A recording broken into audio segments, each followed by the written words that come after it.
John Bike, who is powerful and getting stronger by the minute. I think he's going to put inordinate pressure on that back team. Let's see what happens. See, at this juncture, Dikman is the playmaker. He's tired. His partner, Demetriou, is a guy who doesn't miss and brings the ball back. Bike-Kalil is the guy who brings the ball back. But the key element here is John Bike's enormous power and his desire to win. See that? Dikman never misses that shot. But he figured even if he got it to the wall, he was going to free me anyway. Another low. I think that was a mistake to hit it to Demetriou. He should keep the pressure on him. See, he went for created an unforced low. I suspect that they'll both. I thought that they should have scored at least a minimum of 2 points. They scored 1. The ball hitting the short line is playable, and they got a nice lucky break. Dikman's serve is not that powerful unless he directs it to Bike-Kalil with a little break. But you saw it was pretty flat to the middle. Kalil, for some reason, thought it was too easy, and therefore he just nonchalantly returned it, and Dikman took advantage of it. Now sensing that, Dikman will try it again to Kalil. That's quite a block there. You can see Dikman move his leg on that last point. Now let's see if the referee is smart enough to say that Dikman has a fault. He didn't say it, so that's a blunder. So if Dikman would have did another fault, he would have been out. Well, if this game splits between them, it's a game apiece. You have 11-point fight right now, and anything can happen. They're both making errors, but they should really keep the ball in play and let the other team is actually handing them a silver tray with delicious fruit on it. It's a nice little area, though. If he keeps it to Demetriou, they can't be hurt. See, this is a common error by young players. They play the strong man to show everybody how strong they are, but it's a blunder so far as doubles is concerned.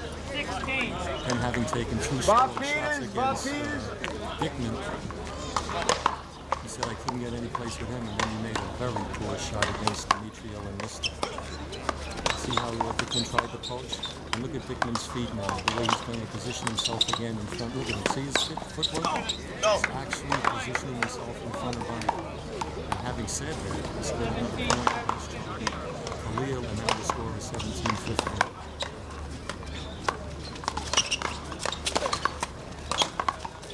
That was a major blunder by Dikman.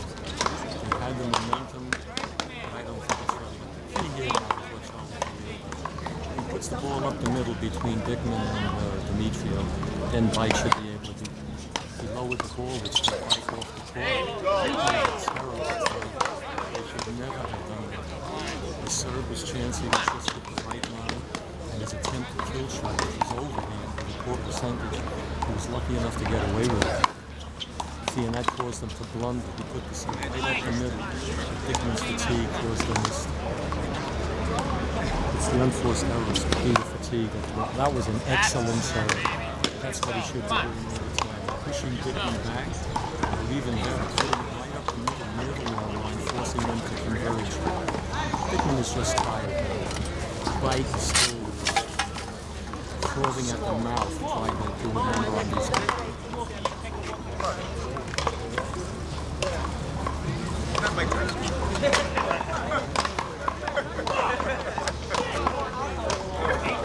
These guys want to play. The score now is 18-15, and the front team really didn't do anything to earn it. It was just milking 2 bounces. Nobody's questioning it, so I guess I was wrong. But the referee has dark glasses on, and he looks like he's going off into the arms of Morpheus. I would have said Orpheus, but this is not really a great play.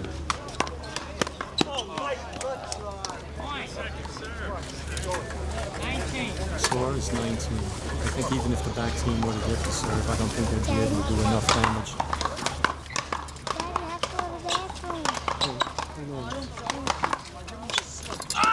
Another major blunder by Bike.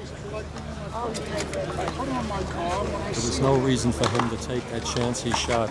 They had the momentum, they had 19, the other team had 15. All they rather had to do was keep the ball in play and not miss. Now everybody's going to be tentative, and that's why Demetriou missed that shot. All the players were tentative.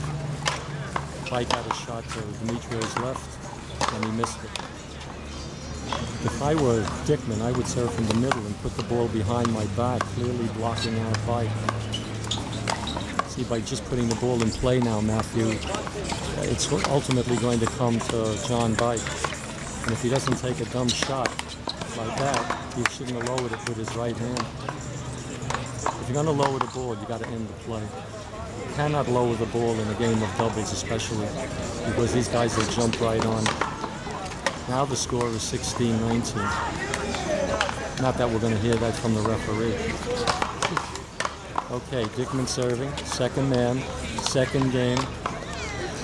I think it's not 18-19. Pardon me, that ball was outside. The ball was outside, but the referee didn't call it out, so that makes it good.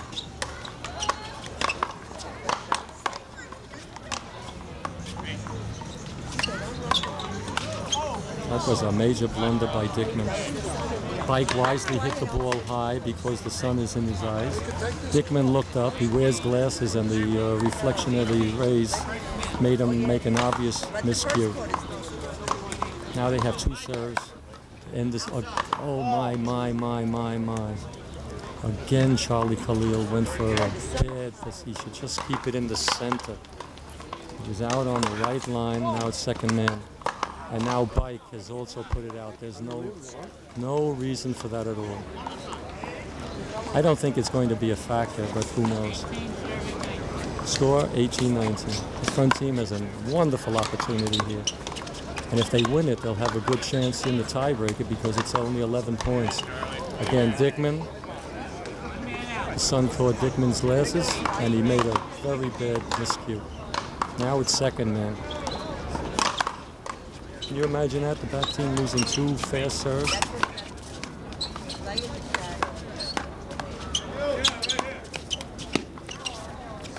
In the ball. They're giving him the point. That's amazing. Dikman clearly blocked his advance toward the ball. Now it's 19 up. And then again, strange things are happening. Bike should raise the ball to Dikman. He should have raised the ball to Dikman because his face would have been in the sun again. But he got away with it. I was right, man. I think they got the two serves and they weren't damaging. And now that the other team hit the next two preceding ones out, Kalil should put it right up the middle between them and let the pressure build up on the back team. Let's see what he does. Boy, another chance he served. He got away with the skin of his teeth. Dikman just missed a kill shot by a hair. My. There's no need for that. The pressure is definitely on the back team. That's the better serve. Just keep it in play. All they had to do was keep it in play, and ultimately the back team would miss. If Bike puts it up the center, I'll give him a medal. Let's see what he does. That wasn't bad. It's not going to mean much. It's really not going to mean much. But let's see what happens. See, under normal circumstances where everybody is not facing the sun and everybody's sharp and not tired, this would be an astounding thing at 19-20. That ball looked like it was pretty far out.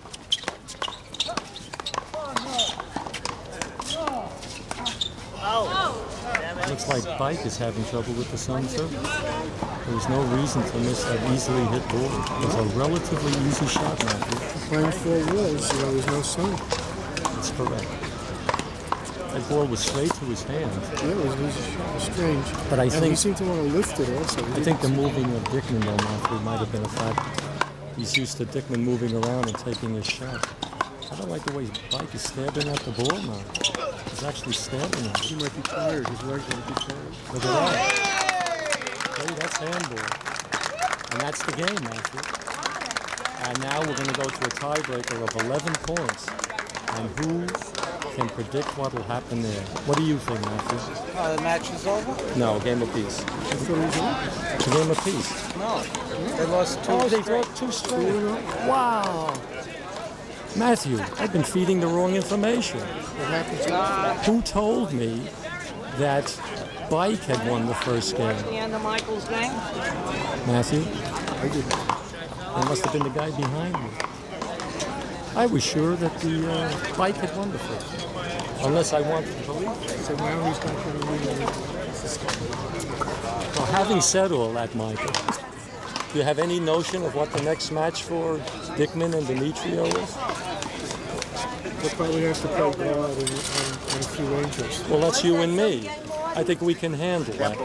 You know what I mean? Why Okay. can't you believe it, Artie? With this fascinating game of handball, we have folks down here at West 5th Street and in the general circle of handball mavens, a great group of people who understand the game of handball rather well. You're looking at Minna, okay? Minna Hickey. She's been playing handball and quite adept at it. She beats most of the guys down here. And I just want her to comment briefly, not necessarily on the last game she saw, but her observations about handball, one wall at West 5th Street, say for the last few years. Minna? Well, the last few years have not been wonderful for me. I can no longer beat a lot of the men I have beaten. What However, modesty. She still does. I thank you, Ruby. However, I would like to make an observation on Please this do. game. Even though they were two wonderful, great young players, and yes, they both play single wall, but not as much as they play four wall.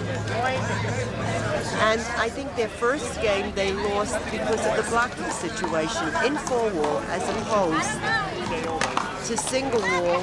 A man must have Very good. to give someone a clear shot and a clear view at the ball. Do you think the blocking that Dikman did was legal? Yes, Oh, but what? it was single wall blocking in the first game. So you think it was legal? Yes, I do. Are you sure? He stood his ground. But how did he get into position to secure that ground? How he got into position was before. Yeah. Okay. So you're saying Before- it's within the realm of Right. legality. All right. As the other man swung and hit the ball, Dikman did get into position, and there is the difference. And I think they were confused by it. Also, another thing that might have lost them the game was being single wall players. They took it off the wall. They Exactly. played the wall. Very The other good. team stood and waited for it to come back off a non-existent Okay. back Two wall. additional questions. Do you think that Bike-Kalil should have changed his dark shorts when the point came up? And two, do you think that they should have gone to another court where the sun would not have been in their eyes? Okay, Khalil shorts have no bearing on the game. This is not tennis, but yes, I do think they should have changed. But it is the rule. The rule says you have to wear Not in a the middle uniform. of the game, then it should have come up at the beginning of the Good game. point. All right, excellent point. Now the in second the question middle. is, do you think it makes sense for them to change, say, after the first game, to a court where the sun isn't in their eyes? Yes, it's more feasible to play, as you know, having played handball with and against the sun, and especially for a lefty. It's a horror for a lefty. Bob, Mike, would you just stop there 1 second? Anyway, okay, that's all I have to thanks, say. man. You're welcome. Okay, we want to just chat a few seconds with Mike Dikman, longtime national champion, and his partner, Mike Demetriou. They're known as the two Mikes. They just did an extraordinary job of winning in 2 games against John Bike and his partner, Bike-Kalil. We know that those guys are four-wall players, but I want to ask first, Mike, did that have any bearing to your game plan, knowing that Bike was a powerful four-wall player? You gotta specify which Mike you're talking to. Mike Dikman, the senior man. We were told that they were both good players, good strong players. The only game plan we had was to keep them deep and shoot. Very fine. Bob Demetriou, you're known basically as the guy who keeps the ball in play, keeping your opponents back, and then when the opportunity arises, your partner, Mike Dikman, can stick the ball in for a great kill shot.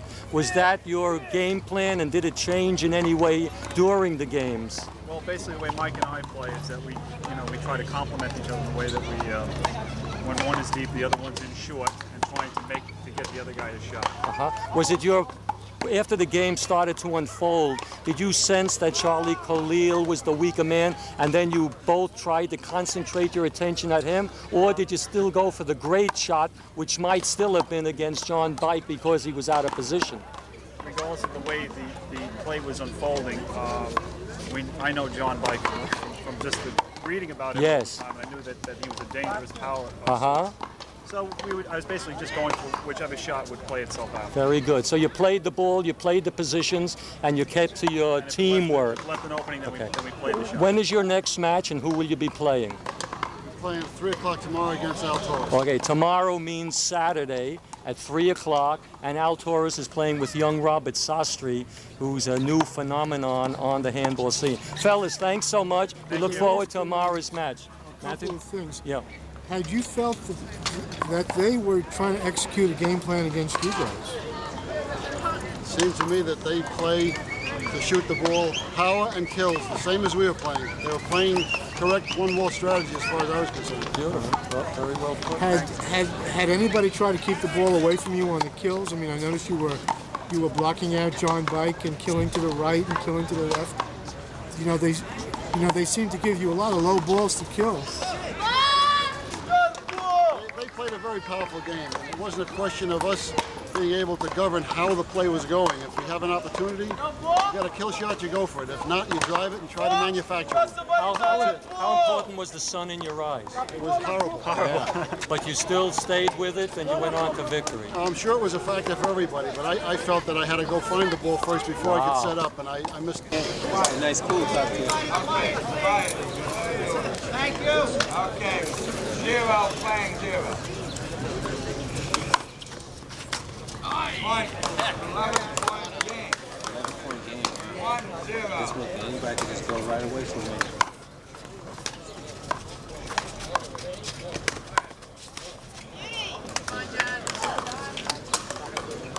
This way, don't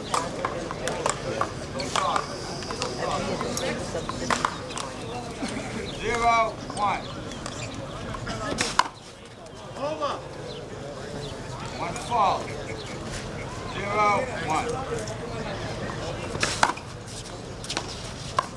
Out. Point.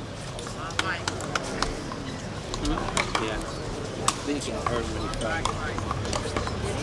1 all.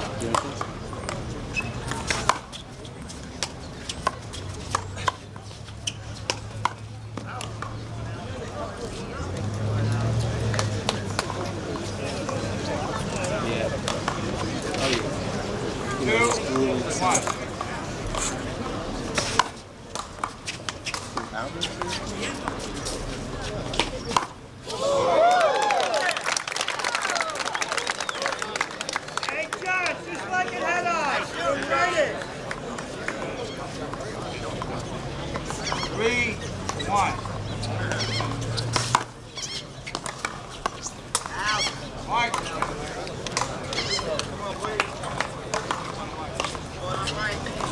4, 1.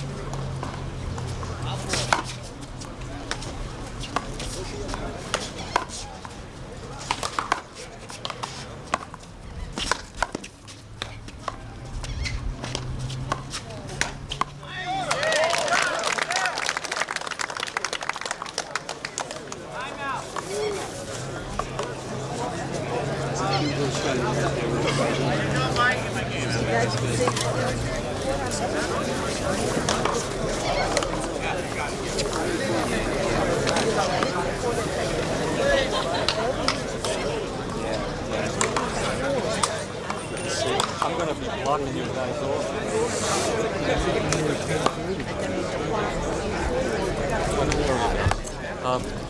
Matthew, it's good of you to come down here. You weren't here for the first game. Albert played absolutely brilliantly. He absorbed all of John Bike's power, and he went on to a resounding first game victory. He came out with equal momentum in the second game, and having an enormous lead, Bike going in the wrong direction, apparently strained his ankle. And I believe what happened in Albert's mind, he thought the match was over. And now from that point on, Bike battled back to win the second game, and we're now here in the tiebreaker. Bike is ahead 6-1 in the 11-point tiebreaker. Now he's ahead 7-1 in the tiebreaker. When he played Maroney yesterday, he lost the first game, came back, and then beat Maroney 11-1 in the tiebreaker. This is an unbelievable turnaround of events.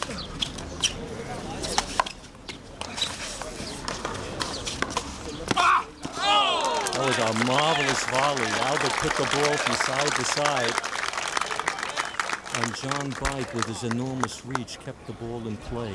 Albert, being the shorter man, had to expend a lot more energy on that. Let's see how Albert responds. 1-7. The score now is 1-7.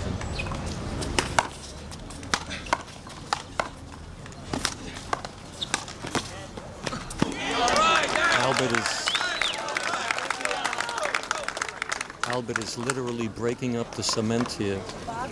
In Bike's comeback in the second game, Albert went for a shot laterally to the far right, reached for the ball, went down on the cement, and wound up on his neck in almost a somersault fashion. What the long-term effect is of continuing to meet the cement is anybody's guess, but the cement never says no. It's now 3-7. Both men are digging in. Bike wants to avoid any unforced errors. Albert is saying to himself, I came all this way, I don't want to let up now.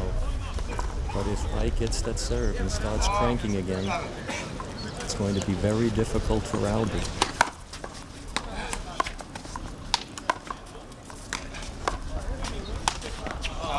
See, those are the telltale effects. If you look at Albert's knee and at Albert's elbow, you'll see abrasions, contusions, and a meeting of cement and human flesh and bone.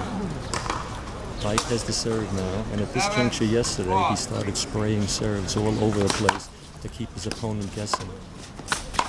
Again, he took the ball off the wall. When he was falling behind before, Bike would be serving, and then he would back up. Now he's moving forward. He senses that Albert may be a little bruised. Watch how he starts spraying the serves. That was just over the right short line, and there's a little tap shot into the left corner. This is truly remarkable. Albert is wisely taking a timeout. We're preparing also for the next semi-final match. It'll be between defending champion Joe Durso and his young competitor Fred Sylvia. This is the first of two semi-final matches in the National One-Wall Singles Championship at West 5th Street in Coney Island, the site of many national championships. And looking around this gallery, which I think will grow even more as the hours go on, are many luminaries of the handball world. Up against the fence, with his arms above his head, Hall of Famer Steve Sandler, winner of 14 national singles titles in one wall. What Bike is doing is remarkable. He's the 3- and 4-wall singles champ. He's making an investment here in one wall to try and get the Triple Crown.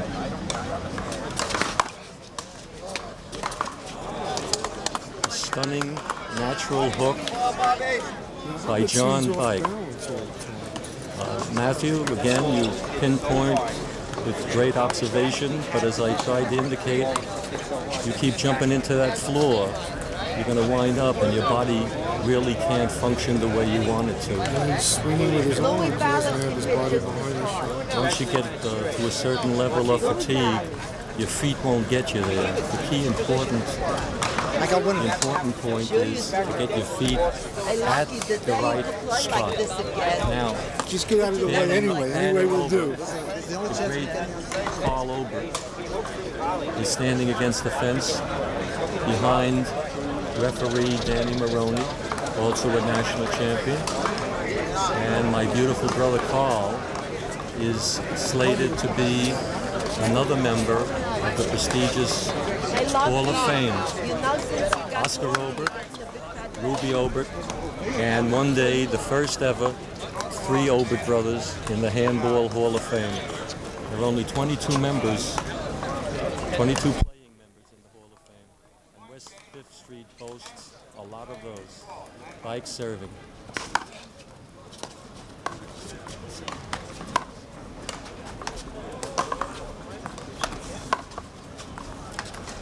Is Albert playing him correctly? He's hitting it high to the right, but after a while, Bike starts to lay for it. Albert, at this juncture, should not be volleying for a number of reasons. Number one, he's tired. He should go for the shot and put his chips on the table and hope for the best. The longer he volleys, the more tired he'll get, and the more likely Bike, with his long reach and power, will get a definitive shot like that. And you have it, Bike winning the tiebreaker. An absolutely remarkable comeback. Absolutely remarkable.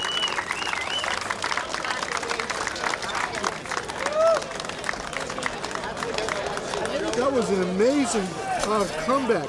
Had you changed your strategy against Albert? I just settled down a little. At that point, I just had nothing to lose. You know, it was things were stacked against me. As I say, when you have nothing to lose, you can loosen up and just bang for the bottom board. Had you felt that your execution was not as consistent, was not as strong at the beginning? Well, a good one-wall player is going to pick me apart when he's sharp. Yeah. I mean, I'm just going to try and shoot the first ball I can, because the longer the rally goes on, the more it becomes clear that I don't play a very good one-wall. He's going to have the generalship, right? Right. But actually, you beat a guy who's a national champion. You can't be too big. I can't. I'm in the clouds. Not in my wildest dreams. I would have. I mean, you know, I had to make everything. I mean, I made everything, and the ones I missed hit still went in. I was playing hot and lucky.